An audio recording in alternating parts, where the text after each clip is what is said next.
All right, what's poppin', everybody? It's your boy Armon. We're back with another video. Get in here, everybody. Get in here. We got to get into some things, all right? So this Diddy story is a story that keeps on giving, all right? So now that we're past the aftermath of the Cassie Diddy lawsuit complaint and all that information that came out, like, people are now still having their thoughts, right? And like I said before, and you guys tried to kill me on this, some people are feeling like she just took the money. And while it was a civil suit, and at the end of the day, money was going to be the only end result, I think that people were wanting Diddy to have some accountability as well, you know? So I feel like she could have gotten the money, but also that would have been for her. But the accountability and the critical hardcore facts of the expose, if you will, would have had him to, you know, inevitably take accountability and would have provided healing and justice for those people who don't have the infrastructure to take Diddy to court, but have had a situation with him, you know what I mean? Or have been burnt by him, or have had whatever, something has happened with them and Diddy, and they feel that they don't have justice for that. And I feel like Cassie's situation, because she was like the closest thing to him, she was going to be able to provide that justice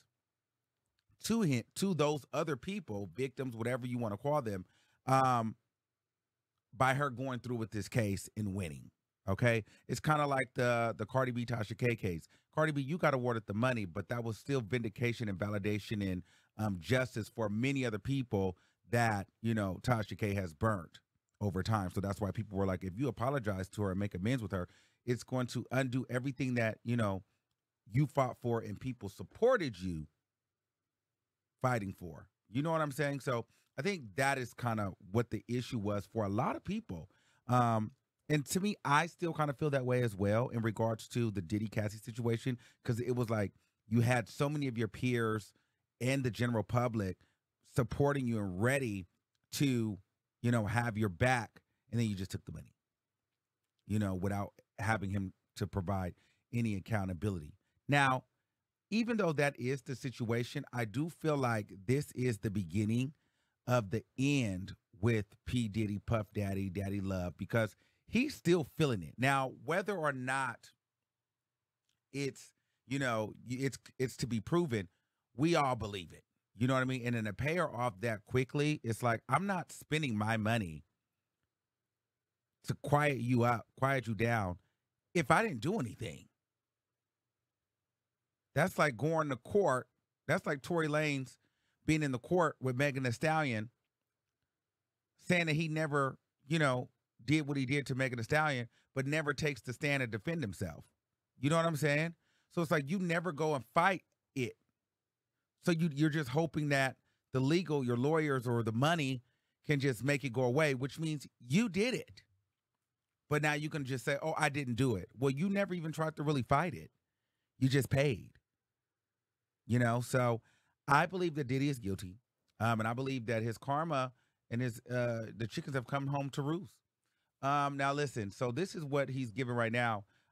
These are some pictures spotted of him of earlier today. And he's not looking too hot. Hold on, let me go to my page real quick. He's not looking too great right now.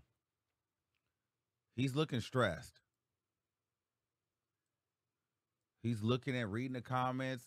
This is not looking good.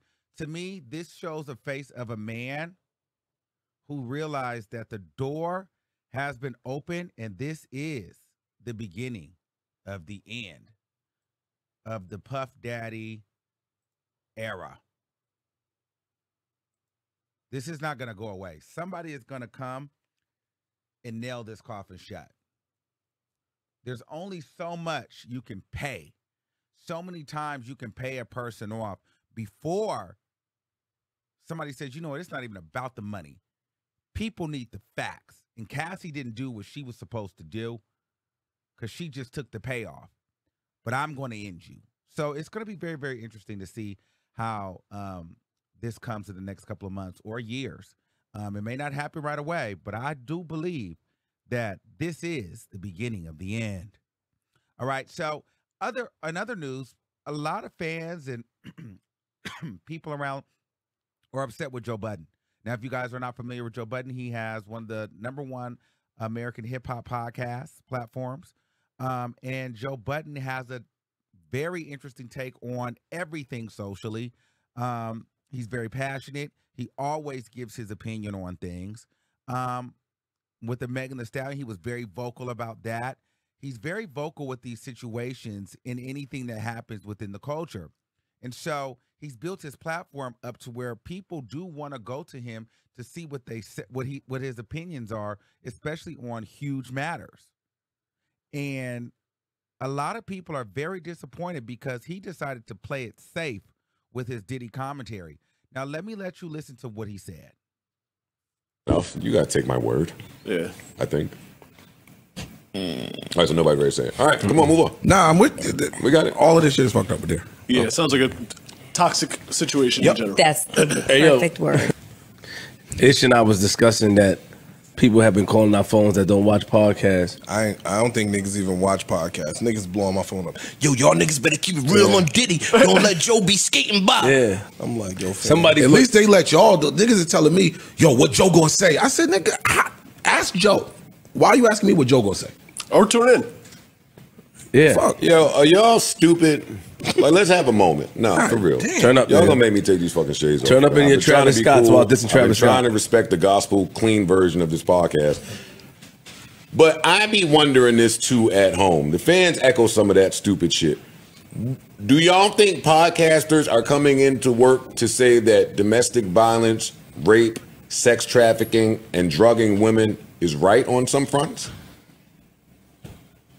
Like, do y'all need anybody to say that all of those things are horrifically mortifying?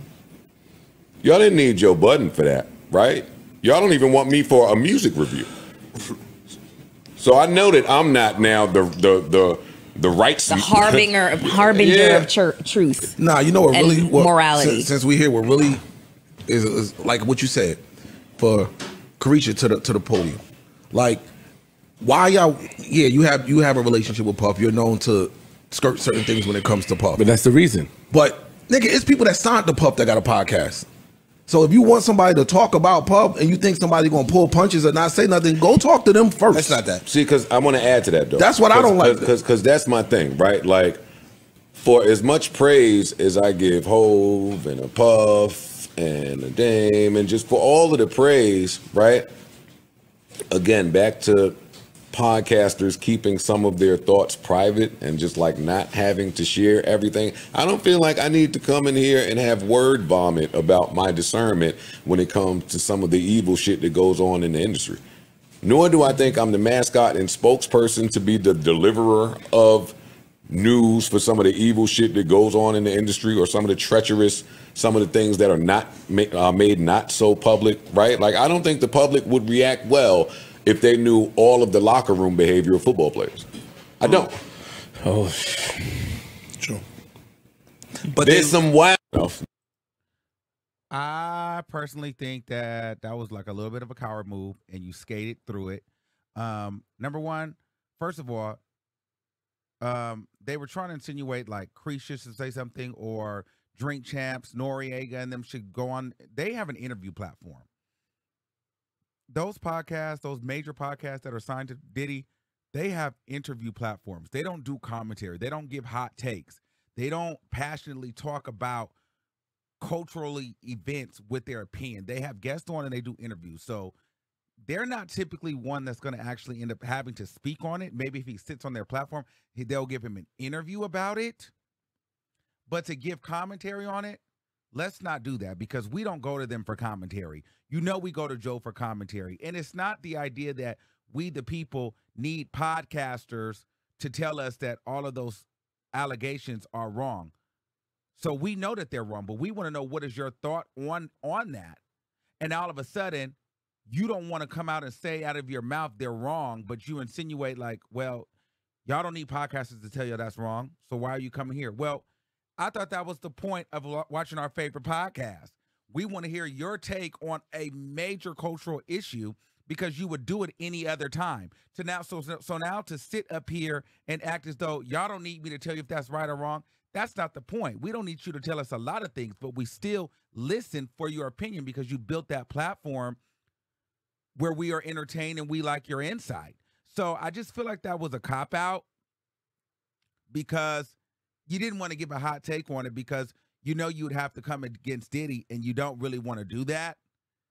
And you and see, the thing is, that is the problem with Cassie taking the money and not going through with the full litigation and lawsuit because it's still gray area.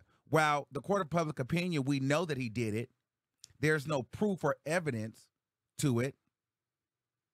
So she just took the money. So now it's kind of like, well, I don't want to say anything because what it feels like is Joe still wants to be able, for whatever reason, and I'm not sure if there is a relationship or not, but you still are leaving the door open for a relationship with Diddy to still be plausible.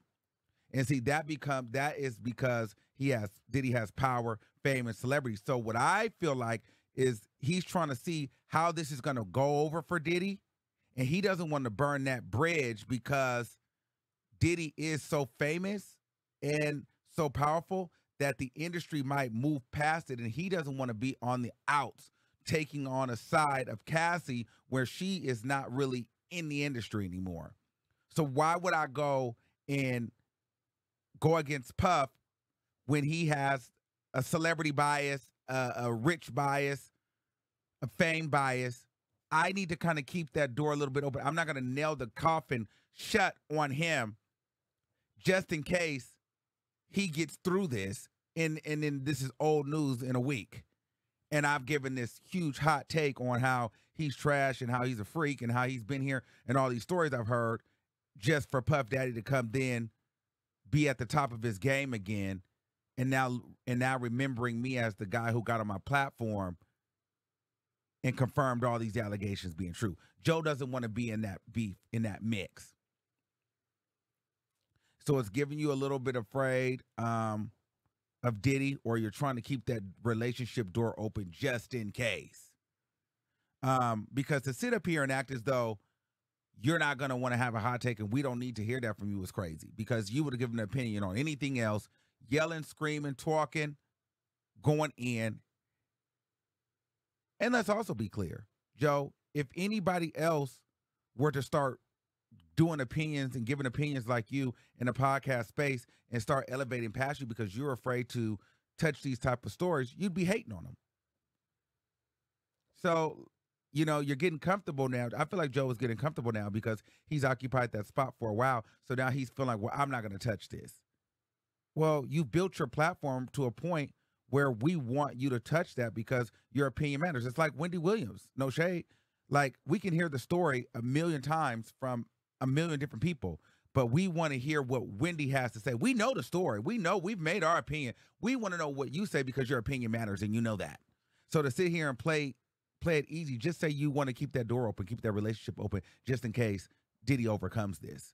You don't want to be the one that said, oh, it's all true, because that further pushes you to the outs, and you, whatever relationship dealings or whatever mob ties is going on out there where you live, you want to still be able to walk around comfortably without, you know, having the Diddy stink on your back that you came out and spoke out against this powerful man. I just think he should just keep it real, because that's what it's giving me. But let me know what you guys think in the comments below.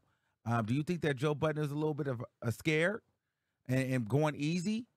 And do you think that this is the beginning of the end for Diddy? You know, I feel like he's looking crazy. He's crying. It's hitting. So let me know what you guys think in the comments below. Make sure you guys like the video, share the video, and subscribe to the channel. Until next time, keep that same energy, and I'll see you soon. Peace out.